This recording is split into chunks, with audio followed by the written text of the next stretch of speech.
আসসালামু আলাইকুম। আমার চ্যানেলে আপনাদের সকলকে স্বাগত।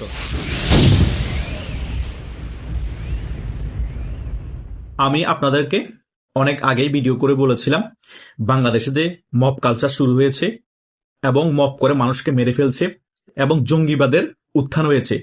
জঙ্গিরা বিভিন্ন উল্টাপাল্টা বক্তব্য দিচ্ছে, ভারতকে উড়িয়ে দিবে, সেভেন সিস্টার্স দখল করে ফেলবে এবং আরো বিভিন্ন ধরনের উস্কানিমূলক কার্যকলাপ তারা করছে।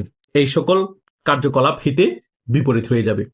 দেখেন না, 15-16 মাস যেতে না যেতেই ভারত কিন্তু তাদের কূটনীতিতে সফল হয়ে গিয়েছে। বহির্বিশ্বের কাছে ভারত বোঝাতে সক্ষম হয়ে গিয়েছে ডক্টর ইউনূস সরকার আসার পরে বাংলাদেশ জঙ্গি রাষ্ট্রে পরিণত হচ্ছে। বাংলাদেশের মধ্যে জঙ্গিদের আস্ফালন বেড়ে গিয়েছে এবং জঙ্গিরা হিন্দুদেরকে ধরে ধরে মেরে ফেলছে। আপনারা কিছুদিন আগেও একটা হিন্দুকে মিথ্যা অপবাদ দিয়ে ধরে নিয়ে এসে মেরে আগুনে পুড়িয়ে ছাই করে দিয়েছেন। এর কিছুদিন পরও আরেকটা হিন্দুকে চাঁদাবাজির দায়ে মেরে ফেলেছেন। এই গত 1-2 দিন আগে আরেকটা হিন্দুকে কুপিয়েছেন, কিন্তু সে মারা যায়নি। আমার কথা হচ্ছে, ধর্মের নাম দিয়ে এই সকল জঙ্গিপনা ইসলাম করতে বলেনি। এই সকল জঙ্গিপনা করে অলরেডি আমাদের ইসলামকে আরো ধ্বংস করে দিচ্ছেন আপনারা। এই সকল বিষয় কিন্তু ভারত খুব সুন্দরভাবে বহির্বিশ্বের কাছে অনেক আগে থেকে তুলে ধরছে, এখন মোটামুটি প্রমাণিত হয়ে গিয়েছে। এখন আরো ডক্টর ইউনূসের জন্য ভয়ঙ্কর বার্তা হচ্ছে, এই সকল বিষয় নিয়ে কিন্তু আমেরিকার নিরাপত্তা উপদেষ্টা যিনি আছেন তুলসী গাবার্ড, তিনি আমেরিকান ফেস সম্মেলনের একটি প্রোগ্রামে ক্লিয়ারলি এই সকল বিষয় নিয়ে আলোচনা করেছেন। তিনি বলেছেন যে আমেরিকার ডিয়ারবন একটি শহর আছে, সেখানে তরুণদেরকে ইসলামিক আইডিওলজি বুঝিয়ে আরো বিভিন্ন ধরনের প্রপাগান্ডা ছড়িয়ে তাদেরকে ব্রেনওয়াশ করা হচ্ছে, তাদেরকে জঙ্গিবাদে উস্কানি দেওয়া হচ্ছে। এবং বিশ্বের মধ্যে যত জঙ্গি সংগঠন আছে আইএসআই, দায়েশ, বোকো হারাম এবং আরো যে সকল জঙ্গি সংগঠন আছে, তাদের মতো করে আমাদের আমেরিকার মধ্যেও এই ধরনের ব্যাপারগুলো ছড়িয়ে দেওয়া হচ্ছে এবং তরুণদেরকে বোঝানো হচ্ছে ইসলামিক কিছু আইডিওলজি। আমার কথা হচ্ছে, ইসলাম কখনো জঙ্গিবাদ করতে বলেনি, ইসলাম কখনো কাউকে খুন করতে বলেনি। ইসলাম বলেছে ইসলাম প্রচার করার জন্য, ইসলাম বুঝার পরে যে আমাদের ধর্ম গ্রহণ করবে আমরা তাদেরকে মেনে নিব, কিন্তু তার মানে না যে আমার ধর্ম যে গ্রহণ করবো না তাকে আমি মেরে ফেলবো, বোমা হামলা করব এবং তাকে মিথ্যা প্রপাগান্ডা ছড়াবো, ব্রেন ওয়াশ করব, যেটা সত্য সেটা প্রচার করব। আবার তুলসী গাবার্ড আরো ওইখানে আরো অনেকগুলো কথা উল্লেখ করেছে, পৃথিবীর যে দেশগুলোর মধ্যে জঙ্গিবাদের উত্থান হচ্ছে, জঙ্গিবাদ আস্ফালন হচ্ছে, সে সকল দেশগুলোর উপর আমাদের নজরদারি আছে, আমরা এ সকল জঙ্গিবাদকে প্রতিহত করব। এই ব্যাপারটাতে ভারত, আমেরিকা, ইসরায়েল এক। শুধু তারা না, যারা সত্যিকারের ধর্ম পালন করে, যারা সত্যিকারের মুসলমান, তারাও এক।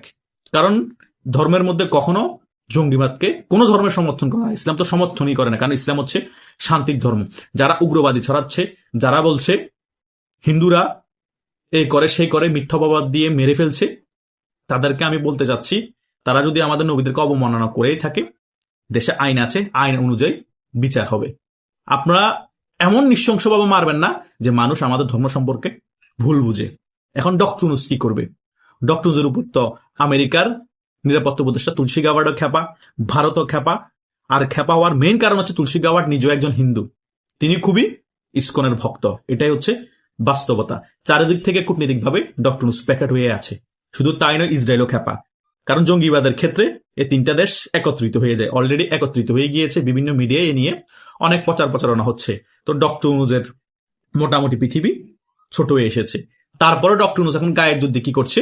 আওয়ামী লীগকে দমন নিপীড়ন করছে, কোণঠাসা করছে, নির্বাচন আসতে দিচ্ছে না। ডক্টর ইউনূস চিন্তা করছে, আমি তো নির্বাচন দিয়ে বিদেশ পালিয়ে যাবো। আরে ভাই, আপনি বাঁচবেন আর কয়দিন? বিদেশ পালিয়ে যাবেন, তার কিছুদিন পরে হয়তো মারা যাবেন। আল্লাহ আর হয়তো আপনার হয়তো বেশি রাখেন, আপনার 87 বছর হয়ে গিয়েছে, অনেক বেশি পেয়ে গিয়েছেন আপনার হায়াত। কথা বুঝেন না, খারাপ মানুষ নাকি হায়াত বেশি পায়, কারণ আপনি তো সুদী ইউনূস।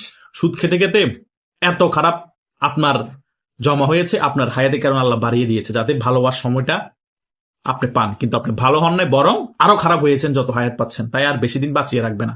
কথা বুঝতে পেরেছেন? আপনার পৃথিবী ছোট হয়ে এসেছে। আমেরিকা টেকনিক্যালি বাবা আপনাকে ফেলে দিবে, ভারত তো সাপোর্ট দিবে, ইসরায়েলও বিতর্কত বাবা আছে, রাশিয়া তো আপনাকে দুই চোখেই দেখতে পারে না। রাশিয়ার মিত্র হচ্ছে বাংলাদেশ আওয়ামী লীগ এবং শেখ হাসিনা। হয়তোবা শেষ পর্যায়ে অনেক চেষ্টার পরেও পাতানো নির্বাচন দিয়েই ফেলবেন আপনি, কিন্তু যে একটা পরিস্থিতি আপনার তৈরি করে রেখেছেন, এটার কারণে আওয়ামী লীগ পাতানো নির্বাচন পরে খুব শীঘ্রই আওয়ামী লীগকে আমেরিকা বলেন, ভারত, ইসরায়েল, রাশিয়া এরা সমর্থন দিয়ে ফিরে আনবে। কারণ এই তুলসী গাবার্ডের কথা মনে পড়ে যায়, কিছুদিন আগে তিনি যে সম্মেলন বক্তব্য দিয়েছেন যে যে জায়গায় জঙ্গিদের আস্ফালন হবে, জঙ্গিদের উত্থান হবে, আমরা নজরদারিতে আছে, আমরা উত্থান হতে দিব না, দমিয়ে রাখবো বা দমিয়ে ফেলবো। আওয়ামী লীগকে আবার ক্ষমতায় এনে তুলসী গাবার্ড বলেন, এই অজিত দোভাল বলেন, ভারতের জেমস বন্ড খ্যাত এনএসএর আপনার নিরাপত্তা উপদেষ্টা, তাদের মতো যারা আছে তারা মেটিকুলাস ডিজাইনের মাধ্যমে বলেন, যেভাবে রেজিম চেঞ্জ করতে হয় ডিপ স্টেটের মাধ্যমে বলেন, অটোমেটিক্যালি সিস্টেম অনুযায়ী রেজিম চেঞ্জ করে ফেলবে। কারণ অতীব জরুরি হয়ে গিয়েছে, কারণ ভালো করেই তারা ক্লিয়ার হয়ে গিয়েছে এই 16-17 মাসে শুধু ডক্টর ইউনূসের সাথে জামাত গং মিলে সকল জঙ্গিবাদের উত্থান করে না, মব সৃষ্টি করে না, হিন্দুদেরকে মারে নাই। এখানে বিএনপিরও ইন্ধন আছে, বিএনপিও একটি ডানপন্থী দল। কারণ রাজনীতিতে জন অ্যাডামস নিজেই বলে দিয়েছেন, মধ্যপন্থী বলতে কিছু নেই, মধ্যপন্থা রাজনীতি বলতে কোনো কিছুই নেই। তাই বিএনপি ডানপন্থী দল, এরকম উগ্র। তাই বিএনপিকে হয়তো বা পাতা নির্বাচন ফলে ক্ষমতায় আসলো, ভারত কিছু সহযোগিতা করলো, কিছুদিন পরে একটি সুন্দর মতো মেটিকুলাস ডিজাইন করে সকল বহির্বিশ্বের দেশের সহযোগিতায় ডিপ স্টেটের মাধ্যমে বলেন ভারতের রেজিমটা চেঞ্জ করে ফেলবে। আন্দোলন হবে, ওই আন্দোলন গুলি করে মানুষ মারার পরও ওই আন্দোলন হয়তো দমাতে পারবে না। কারণ বাংলাদেশের জনগণ অলরেডি এখনই অতিষ্ঠ হয়ে গিয়েছে। বিএনপি যদি কোনো রকমের ক্ষমতায় চলে আসে, গায়ে যদি নির্বাচন দেওয়ার পরে, জনগণ আরো অতিষ্ঠ হয়ে যাবে। আর আওয়ামী লীগের নেতাকর্মীরা অতিষ্ঠ হতে হতে হতে হতে দেয়ালে পিঠিয়ে গিয়েছে। তারাই শীতকালে ঘর বাড়ি ছাড়া কত কষ্টে জীবনযাপন করছে। 40,000 আওয়ামী লীগের নেতাকর্মীদেরকে জেলের ভিতর ভরে রাখা হয়েছে, লাখ লাখ মানুষ মামলা খেয়ে ঘর বাড়ি ছাড়া। কথা বুঝেন নাই?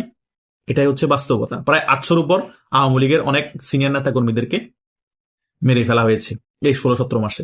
তো আওয়ামী লীগ যে এখনো টিকে আছে এবং আওয়ামী লীগ যে এখনো সংগঠিত হয়ে আছে, এটাই হচ্ছে আওয়ামী লীগের সবচেয়ে বড় শক্তি। অন্য কোনো দল হলে রাষ্ট্রের আর্মি ব্যবহার করার পর, বিডিআর ব্যবহার করার, র্যাব, সকল ধরনের প্রশাসনিক সকলকে ব্যবহার করার পর অন্য কোনো দল হলে থাকতো, আওয়ামী লীগ বড় দল এবং শক্তিশালী দল হওয়ার কারণে এখন টিকে আছে, সাংগঠনিকভাবে সকল কার্যক্রম চালিয়ে যাচ্ছে। এটাই হচ্ছে রিয়েলিটি। তাই ডক্টর ইউনূসের সময় আর বেশি দিন নেই। তুলসী গাবার্ড তার বক্তব্যে সে ইঙ্গিত দিয়েছে, গত 1-2 দিন আগে জয়শঙ্করও সে ইঙ্গিত দিয়ে দিয়েছে ভারতীয় মিডিয়ায় যখন জিজ্ঞেস করেছে বাংলাদেশের ব্যাপারে। কারণ ডক্টর ইউনূস যে সকল কার্যকলাপ করেছে 16-17 মাসে, বহির্বিশ্বের কাছে কোনো ভালো কিছু উপস্থাপন করতে পারে নাই, বরং বহির্বিশ্বের কাছে খুব নেগেটিভ ধারণা গিয়েছে ডক্টর ইউনূস সম্পর্কে। আর শেখ হাসিনার আমলকেই পজিটিভ ভাবেই নিচ্ছে বহির্বিশ্বের সকলে, যে তখন অন্তত এই দক্ষিণ এশিয়ার এই সাইডটাতে জঙ্গিদের আস্ফালন হয়নি, শেখ হাসিনা মোটামুটি চুপচাপ রেখেছিল। শেখ হাসিনা যাওয়ার পরে জঙ্গিদের আস্ফালন হয়েছে। জামাত, বিএনপি এবং ডক্টর ইউনূস গং মিলে বাংলাদেশকে একটি জঙ্গি রাষ্ট্র করার চেষ্টা চালিয়ে যাচ্ছে। এটাই এতদিন ভারত কূটনীতিকভাবে বহির্বিশ্বকে বোঝানোর চেষ্টা করেছে। মোটামুটি ভারত সফল। এখন ভারতের মেইন খেলা ভারত খেলছে, ওইটা তো ভারত সফল হয়ে যাবে। কারণ ডিপ স্টেটের মাধ্যমে ভারতের এখন শুধু দরকার পাতা নির্বাচন, ফলে যে সরকার আসবে তার রেজিমটা চেঞ্জ করানো। সেটা হয়ে গেলে আবার আওয়ামী লীগ ক্ষমতায়, আর সেটাই করবে 2026-এর মধ্যে। আর 26-এ না হলে 27-এ 100% হয়ে যাবে ইনশাআল্লাহ।